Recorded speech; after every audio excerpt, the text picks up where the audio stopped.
एक गांव का नाम नंदपुर था। यह एक शांत और सुंदर जगह थी जहां हरे भरे खेत और नीले आसमान का संगम होता था। लेकिन नंदपुर की शांति के बीच एक पुरानी हवेली थी जो सैकड़ों वर्षों से वीरान थी। लोग कहते थे कि उस हवेली में भूत प्रेत रहते हैं और जो भी वहां जाता है वह कभी वापस नहीं लौटता। गांव के बच्चों को रात के अंधेरे में हवेली के पास जाने की सख्त मना की जाती थी। लोग कहते थे कि हवेली में अजीब अजीब आवाजें आती थीं। कुछ ने तो यह भी कहा था कि रात के समय वहां एक सफेद साया घूमता था। इस सब के बीच एक निडर लड़का था, अजय। अजय एक बहादुर और जिज्ञासु लड़का था। उसे भूत प्रेतों पर विश्वास नहीं था। वह हमेशा से ही रहस्यों का पीछा करने में रुचि रखता था। जब भी उसे हवेली के बारे में सुनाई देता, उसकी दिलचस्पी और बढ़ जाती। उसके दोस्त उसे समझाते कि वह वहां न जाए, लेकिन अजय ने यह तय कर लिया कि उसे उस हवेली की सच्चाई जाननी है। एक शाम अजय ने अपने दोस्तों को अपने इरादे के बारे में बताया।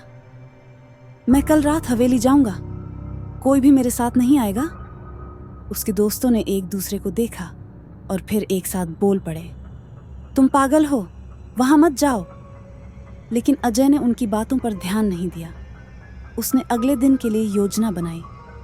वह रात के अंधेरे में हवेली की ओर चलने लगा।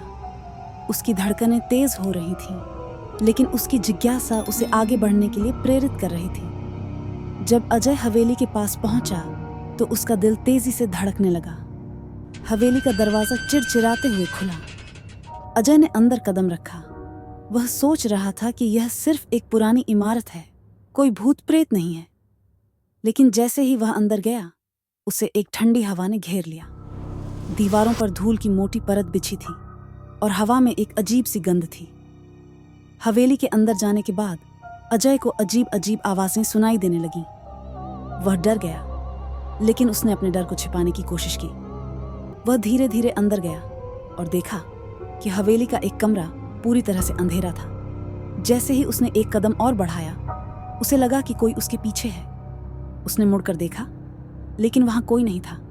अजय ने फैसला किया कि वह रात भर हवेली में ही रहेगा। उसने एक पुराने सोफे पर बैठकर अपने फोन की टॉर्च ऑन की। जैसे ही उसने कमरे में रोशनी की, उसे दीवारों पर अजीब से चेहरे नजर आने लगे। वह डर गया और सोचा कि शायद यह उसकी आंखों का धोखा है। फिर भी वह धीरे धीरे कमरे का निरीक्षण करने लगा।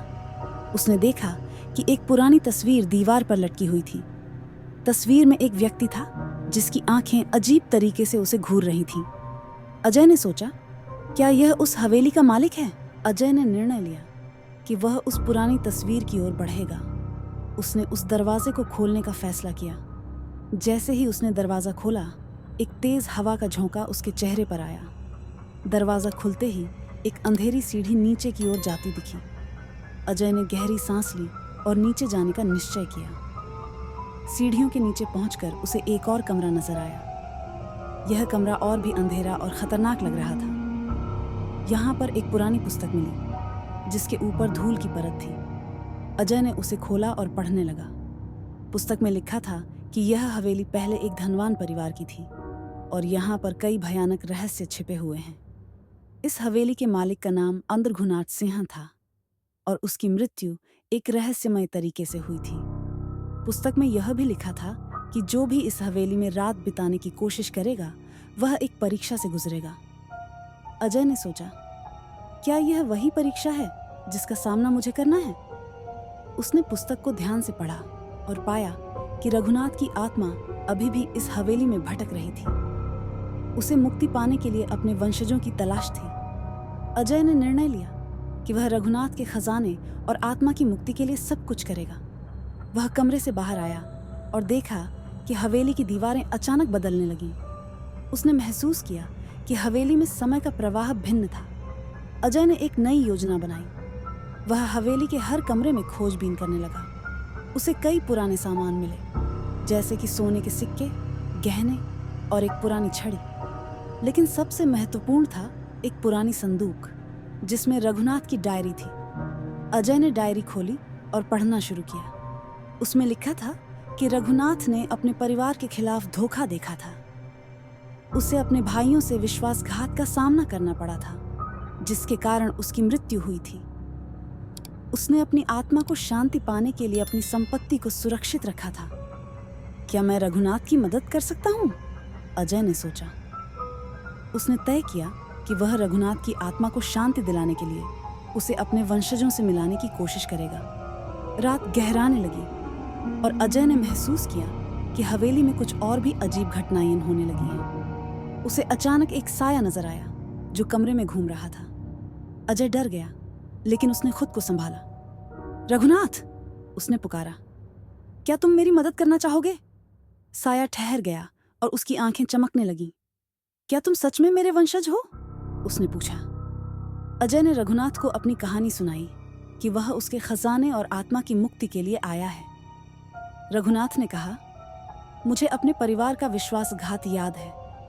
मुझे अपनी संपत्ति और आत्मा की शांति के लिए एक अंतिम मौका चाहिए। अजय ने अपनी मोहर को सामने रखा और कहा कि वह सच में रघुनाथ का वंशज है। जैसे ही मोहर ने रोशनी दी, चारों ओर अंधेरा छटने लगा। रघुनाथ की आत्मा वहां प्रकट हुई और उसने कहा, तुमने मेरी पहचान साबित कर दी है। अब मैं शांति से जा सकता हूँ। अजय ने रघुनाथ के खजाने को वापस हवेली में सुरक्षित रखने का निर्णय लिया। जब रघुनाथ की आत्मा वहां से गई तो हवेली की दीवारें हल्की सी चमकने लगीं और साया धीरे धीरे गायब हो गया। अजय ने अपने दोस्तों को हवेली की सच्चाई बताने का फैसला किया। वह अपने साथ खजाना लेकर गांव वापस आया और सभी को बताया कि वह हवेली में क्या हुआ। गांव के लोग पहले तो उसकी बातों पर हंसे, लेकिन जब उन्होंने खजाने को देखा तो उनकी आंखें चौंधी आ गईं। अजय एक ऐसा लड़का था जो बहुत बहादुर था और उसने रघुनाथ की आत्मा की मदद की, लेकिन वह बच गया। लेकिन अगर उसकी जगह कोई और होता तो शायद वह हवेली अपना असली खौफ दिखाती।